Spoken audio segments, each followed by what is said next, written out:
స్వచ్ఛమైన నాణ్యమైన గౌదర్పార్ పూజా ఉత్పత్తులు www.gaudarpar.com ద్వారా ఆన్లైన్లో ఆర్డర్ చేయండి. మీ ఇంటిని దేవాలయంగా మార్చుకోండి. నమస్తే, నేను Keshav. Welcome to Suman TV. Andhra Pradesh ప్రభుత్వం కలెక్టర్లతో సమావేశం నిర్వహించింది.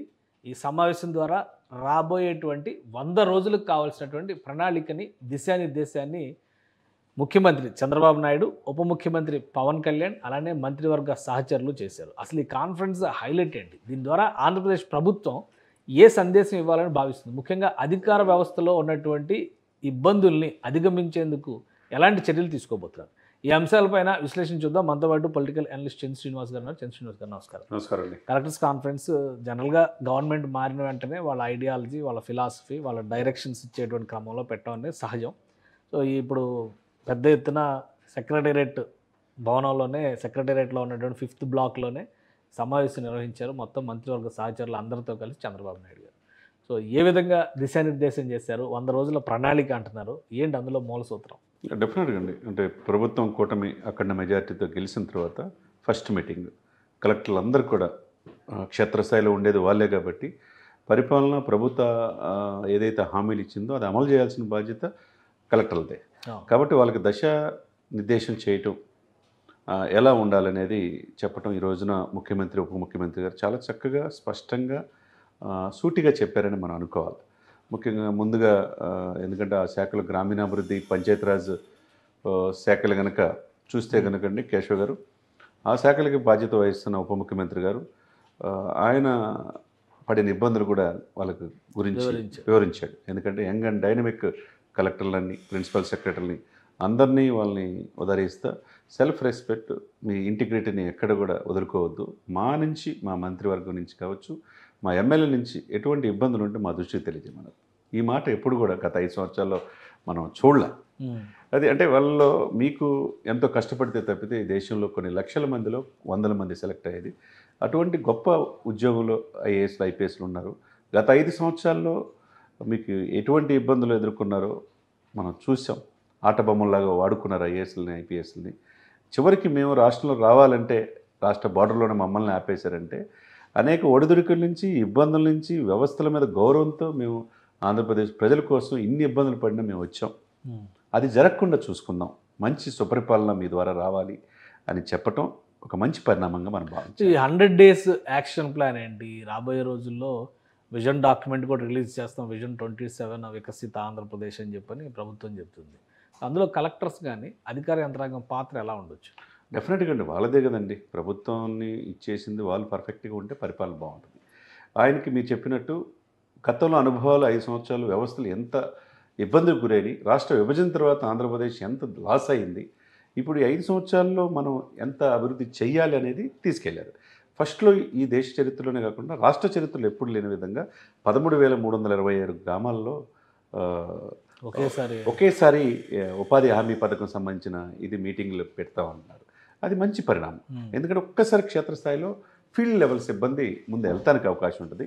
ప్రభుత్వం తీసుకున్నది ఏంటనేది గ్రామ పంచాయతీ లెవెల్లో ఉంటుంది కాబట్టి ఆ బాధ్యత ఉప ముఖ్యమంత్రి గారి ఆ శాఖ ఉంది కాబట్టి అది గుడ్ మూవ్గా మనం పరిగణించాలి. ఎందుకంటే దాంట్లో గతంలో 2014-19లో దాదాపు 10,000 గ్రామాల్లో సాలిడ్ వేస్ట్ మేనేజ్మెంట్ అనేది ఇంప్లిమెంట్ చేశారు. కానీ ఇది ఇంకా మరింత విస్తృతంగా చేసి లిక్విడ్ సాలిడ్ వేస్ట్ మేనేజ్మెంట్తో కూడా పిఠాపురం ఒక రోల్ మోడల్గా తీసుకుని చేద్దాం అని చెప్పి చెప్పటం అనేది ఒక మంచి పరిణామం. ఎందుకంటే ఒకేసారి 13,326 గ్రామాల్లో గ్రామ సభలు పెట్టడం అంటే ఏకకాలంలో ఫస్ట్ టైం. అంటే ప్రతి ఒక్కదాన్ని ఇన్వాల్వ్ చేయటం, అది మీ బాధ్యత అని చెప్పి తెలియజేయటం మంచి పరిణామం. తర్వాత 4,700 కిలోమీటర్ల చదరపు కిలోమీటర్ల రోడ్లు కూడా ఎంత అధ్వానమైనవి, అవి కూడా మేము చేస్తామని చెప్పి చెప్పటం. ఈ అంటే ఒక గాడిలో పెడతాం. అంబేద్కర్ భావజాలం గురించి చెప్పారు, అంబేద్కర్ గొప్పదనం చెప్పాడు. అదే సమయంలో ఐఏఎస్లు, ఐపీఎస్లు ఎలా ఉండాలో చెప్పారు. మేము రోడ్ మ్యాప్ మీరు అన్నట్టు 100 రోజుల్లో మేమేం చేస్తామో చెప్పారు. తర్వాత ఈ చెప్పడంతో పాటు విజన్ 2040, 2047 దిశగా ఏ విధంగా వెళ్ళాలి అని చెప్పాడు. మీకు ఫ్రీ హ్యాండ్ అంటే అంకిత భావంతో మేము ఉన్నాం, యువత ఎక్కువగా ఉంది.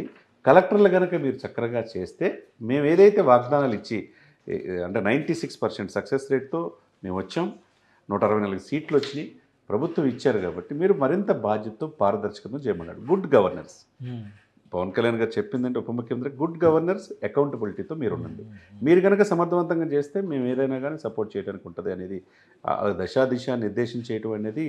అంటే గతంలో కలెక్టర్ల వ్యవస్థ ఎలా ఉన్నది, ఇప్పుడు మీకు ఫ్రీ హ్యాండ్ మేము ఇస్తాం, మీరు పరిపాలన చేయమన్నారు. అది పవన్ కళ్యాణ్ గారు చెప్పినమాట. అదే సమయంలో చంద్రబాబు నాయుడు గారు కన్నా తనకున్న అనుభవం దృష్ట్యా ఆయన దిశానిర్దేశంలో మేము వెళ్తాం అని చెప్పడం ఒక మంచి పరిణామంగా మనం భావించాలి. ఆయన కూడా ఎప్పుడులాగా గతంలో చంద్రబాబు నాయుడు గారి మీద ఒక అపప్రద ఏంటంటే ఎక్కువ గంటల కొద్దీ రివ్యూ మీటింగ్లు, టెలికాన్ఫరెన్స్లు ఉంటాయని, ఇక మీద అవి ఉండవని చెప్పేశాడు. ఫస్ట్ పాయింటే అక్టోబర్ 2న విజన్ 2047 డాక్యుమెంట్ రిలీజ్ చేస్తూ ఉన్నారు. రెండో పాయింట్ ప్రతి శనివారం సీఎంఓ కార్యకలాపాల మీద సమీక్ష కూడా ఉంటుంది అన్నాడు. అంటే ఎప్పటికప్పుడు అంటే ప్రజలకు తెలియజేయటం. మూడోది ఇకపై గంటల తరబడి సమావేశాలు అసలు ఉండవు, అది సహచరులను గౌరవించాలి, give respect and take respect. తర్వాత ప్రజాప్రతినిధుల సలహాలు కూడా తీసుకోండి, మేమే అనే ఆన్తో ఉండకూడదు, గత ప్రభుత్వంలో జరిగిన పొరపాట్లు ఇక్కడ జరగకూడదు అన్నారు. తర్వాత ఐఏఎస్ల లీడర్షిప్తో పాటు వాళ్ళని ఏంటంటే ఓనర్షిప్ కూడా తీసుకోమన్నారు. నాయకత్వ లక్ష్యాలతో ఓనర్షిప్ ఓన్ చేసుకుంటే అవుట్పుట్ ఇంకా బాగా అవుట్పుట్ బాగుంటుంది, ప్రజలకు ఇంకా చేరువవచ్చు. దాంతోపాటు సీఎం ఆకస్మిక తనిఖీలు, డిప్యూటీ సీఎం ఆకస్మిక తనిఖీలు ఎప్పుడైనా చేస్తామంటున్నారు. అంటే ఒక రకంగా అడ్మినిస్ట్రేషన్ మొత్తం వాళ్ళకే అప్పగించి వాళ్ళ పనితీరు ఎలా ఉందో వీళ్ళు టెస్ట్ చేసుకుంటారు.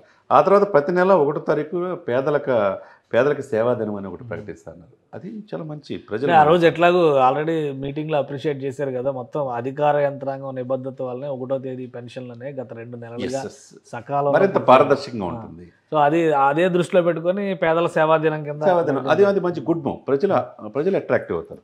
ఇకపోతే సూపర్ 6 అనేది ఈ ప్రభుత్వం రావటంలో కీలకం కాబట్టి దాని మీద ఎప్పటికప్పుడు ఇది చేసుకుంటా ఉన్నారు. ఇకపోతే కలెక్టర్లు అందరూ కూడా ఫీల్డ్ విజిట్, కలెక్టర్ స్థాయి నుంచి మిగతా అధికారులు కూడా ఫీల్డ్ విజిట్ చేస్తే ప్రజలకు మరింత చేరువవుతాం అనేది చెప్పడం అనేది మంచి పరిణామంగా మనం గమనించాలి. అంటే ఇప్పుడు గతంలో మనం చాలా ప్రభుత్వాలు చూసాం, కలెక్టర్స్ కాన్ఫరెన్స్ నిర్వహించడం ఇది మొదటిసారి కాదు, గవర్నమెంట్లు మారినప్పుడల్లా జరుగుతాయి. అలానే కొన్ని సందర్భాల్లో 1-2 సంవత్సరాలు కూడా రివ్యూలు పెట్టి collectors conference, state level bankers meeting, వీటన్నిటి మీద డిస్కషన్. ఈసారి జరిగినటువంటి మీటింగ్కి గతంతో పోలిస్తే ఉన్నటువంటి పోలిక అసలు ఏమైనా ఉందా? అసలు లేదండి. గతంలో అది విధ్వంసకమైన పాలనతోనే స్టార్ట్ అయింది. అంటే ధ్వంసం చేయటం, ప్రజావేదికని కూల్చివేత్తోనే ఫస్ట్ మీటింగ్ అందులోనే పెట్టినట్టు, ప్రజావేదికలో పెట్టి మీటింగ్ అవగానే మేము ఇది కూల్చేస్తున్నాం అని చెప్పారు. అది కరెక్ట్ కాదు కదా. ప్రభుత్వ ఆస్తుల్ని మీ ఇష్టం వచ్చినట్టు కూల్చడం అది కరెక్ట్ కాదు. అది ఇక్కడ ఇట్లా కాకుండా మీరు అన్నట్టు సచివాలయంలోనే 5th బ్లాక్లో కండక్ట్ చేయటం. ఎందుకంటే అదే సచివాలయంలో ఇదే మాజీ ముఖ్యమంత్రి గారు కూడా ఉన్నారు కదా. మరి అదే సభలో ఎక్కడ కూడా వీళ్ళు ఏంటంటే ఉన్న వస్తువుని ఎలా మంచిగా చేసుకోవాలి, ఈ రాజధాని ఎలా పునర్నిర్మించుకోవాలి, ఉన్న వనరుల్ని ఏ విధంగా ముందుకు తీసుకెళ్ళాలి, దుబారా ఖర్చులు లేకుండా మరింత పారదర్శకంగా వెళ్ళాలని నిర్ణయించుకున్నారు. గత 5 సంవత్సరాలు ఇంత పారదర్శకంగా వీళ్ళు వ్యవహరించారు. గత 5 సంవత్సరాలు ఒకటే కాన్ఫరెన్స్ జరిగిందంటే కలెక్టర్స్ కాన్ఫరెన్స్. అవును, ఒకటే జరిగింది. ఆ దెబ్బకి ప్రజావేదిక కూల్చేశారు. తర్వాత మీటింగ్ ఇకేం ఉండవు కదా. ఏం మాట్లాడాలన్నా అక్కడ సకల శాఖ మంత్రి దగ్గరికి వెళ్ళాలి, ముఖ్యమంత్రి గారి అపాయింట్మెంట్ ఉండదు. మరి ఉన్నప్పుడు చెప్పుకోలేని పరిస్థితిలో ఉన్నారు. ప్రతిదీ కూడా వైసీపీ నాయకుల యొక్క ఇది ఆ జిల్లాల్లో ప్రభావం, అవినీతి అక్రమాలకి నాంది పలికింది. మరి అటువంటి సమయంలో పారదర్శక లేకుండా మేము సంక్షేమం ఇచ్చాం, అభివృద్ధిని మరిచారు, సంక్షేమ పథకాలు ఇచ్చాం కదా, మేము బటన్ నొక్కుతున్నాం, పథకాలు మాకే, ప్రజలకి ఈ కాన్ఫరెన్స్లు అవసరంలా, ఇంకేం అవసరం లేదు. జనం అంటున్నారు మీరు బటన్ నొక్కి నొక్కి నొక్కి చివరి పేక నొక్కారని. అదే కదా అంటారు కదా. కాబట్టి ఇప్పుడు అసలు ఈ మీటింగ్ ద్వారా ఒకటే అధికారులు పనిచేసేటువంటి విధానానికి డైరెక్షన్ ఇచ్చినట్టు అవుతుంది. ఐడియాలజీ అంటే కూటమి ప్రభుత్వం ముఖ్యంగా కూటమిగా వెళ్ళేటువంటి క్రమంలో కొన్ని కీలక శాఖల రివ్యూ కూడా ఉంది. వాళ్ళు హెల్త్ మినిస్ట్రీ కావచ్చు, రూరల్ మున్సిపల్ డెవలప్మెంట్ రెండింటిని కలిపి చూస్తున్నారు. గ్రామీణాభివృద్ధి అలానే పట్టణాభివృద్ధి రెండింటిని కలిపి చూస్తున్నారు. సో ఈ 2 కాంబినేషన్స్ చేసినప్పుడు ముఖ్యంగా ఆర్థికమైనటువంటి సమస్యలు చాలా ఉన్నాయి రాష్ట్ర ప్రభుత్వానికి.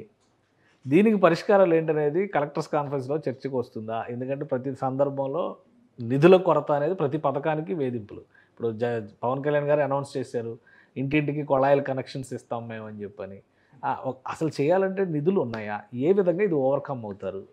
డెఫినెట్గా మీరు చెప్పినట్టు నిధులు లేమి అనేది ఆంధ్రప్రదేశ్లో ఉన్నది. రాష్ట్ర విభజన తర్వాత ఎన్ని పరిణామాలు 2014, 19, ఇప్పుడు 24 చూస్తూనే ఉన్నాం. 14 నుంచి 24 వరకు 10 సంవత్సరాలు ఏం జరిగింది?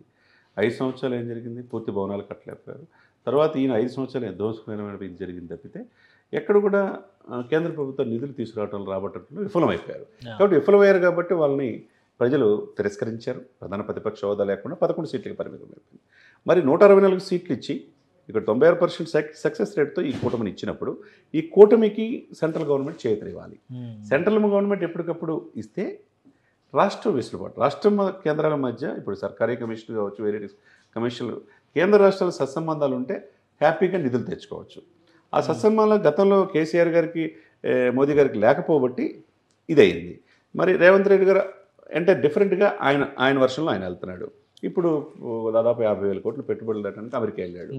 అట్లే ఇక్కడ మన రాష్ట్రంలో ఉన్న వనరుల్ని ఏ విధంగా ఉపయోగించుకోవాలి, ఈ వనరులతో పాటు కేంద్ర ప్రభుత్వం నుంచి ఆ పథకాల నుంచి ఏ విధంగా తీసుకొచ్చి రాజధాని నిర్మించుకోవటం, పోలవరం పూర్తి చేసుకోవటం, ఎంప్లాయ్మెంట్ కల్పించేయటం, పరిశ్రమలు తేవటం అనేది ఒక ఎత్తు అయితే, 2 ఇతర దేశాల నుంచి కూడా ఎక్కువ మంది పెద్ద పెద్ద కంపెనీస్ని తీసుకొచ్చి ఇక్కడ ఇన్వెస్ట్మెంట్ చేస్తే ఆ ఇన్వెస్ట్మెంట్ చేయటం వల్ల మనకి ఆర్థికంగా కొద్దిగా వెసులుబాటు ఉంటుంది, పరిశ్రమలు వస్తాయి, వాళ్ళు పెట్టే ఇండస్ట్రీస్ వల్ల వేలాది మంది ఎంప్లాయ్మెంట్ కలిగిస్తారు, వాళ్ళ కుటుంబాలు బాగుంటాయి, అప్పుడు రెవెన్యూ వస్తుంది. ఆ రెవెన్యూ జనరేట్ చేయడం వల్ల మీరు అన్నట్టు ప్రతి 1వ తారీఖులో పెన్షన్లు ఇవ్వచ్చు, ఉద్యోగులకి జీతాలు ఇవ్వచ్చు. కాబట్టి ఆర్థిక లేమి అనేది తగ్గి కొద్దిగా గాడిలో పడే అవకాశాలు స్పష్టంగా ఉన్నాయి. ఒక ప్రాపర్ డైరెక్షన్ రాష్ట్ర అధికార యంత్రాంగం మొత్తానికి కూడా ఈ మీటింగ్ ఇచ్చింది అనుకోవచ్చా? 100%. ఎందుకంటే ప్రజలకి సూటిగా మీ అకౌంటబిలిటీ, మీ క్రెడిబిలిటీకి మీకు ఇబ్బంది కలిగించడం. చంద్రబాబు నాయుడు గారు చెప్పారు కదా, రాష్ట్ర విభజన వల్ల జరిగే నష్టం కంటే గత 5 ఏళ్ల వైసీపీ పాలనలోనే ఎక్కువ విధ్వంసం జరిగింది అని ఈ సమావేశంలో కూడా ఆయన అన్నారు. ఆయన చెప్పారు. మరి వీటన్నిటిని ఓవర్కమ్ చేసుకుని రాగలిగేటువంటి శక్తియుక్తుల్ని ప్రభుత్వం కూడగట్టుకోవడానికి కావాల్సిన ప్రణాళికని ఇక్కడ ఆవిష్కరించినట్టు మనం డెఫినెట్గా 100% అండి. గుడ్ గవర్నెన్స్ అనేది పారదర్శకమైన పరిపాలన క్షేత్రస్థాయిలో అందించాల్సింది కలెక్టర్లే. వాళ్ళు నిజాయితీగా ఐఏఎస్లు ఐపీఎస్లు ఉంటే డెఫినెట్గా ప్రభుత్వానికి మంచి పేరు వస్తుంది. ఇప్పుడు చంద్రబాబు నాయుడు గారితో పాటు ముఖ్యమంత్రితో పాటు డిప్యూటీ సీఎం గారు, రెవెన్యూ మినిస్టర్, పక్కన చీఫ్ సెక్రటరీ నీరబ్ కుమార్ ప్రసాద్ గారు, ద్వారకా తిరుమల డీజీపీ గారు అందరూ ఉండాలి.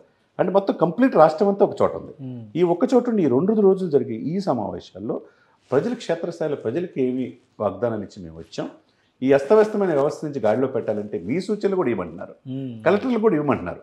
కలెక్టర్ కూడా సూచనలు ఇస్తే ఆ విధంగా ఇంప్లిమెంట్ చేసి ముందుకెళ్తామంటాం.